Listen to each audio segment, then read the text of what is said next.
গাছ বাঁচাও, প্রাণ বাঁচাও।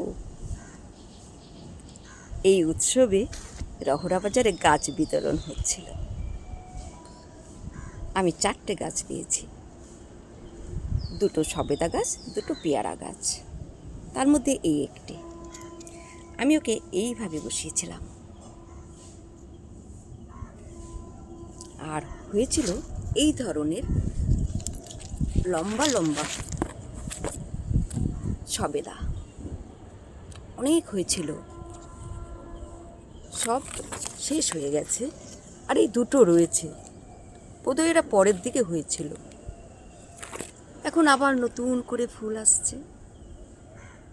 আমার কথাটা এই না, আমি বলতে চাইছি এই ফলগুলো লম্বা, গোল নয়, কিন্তু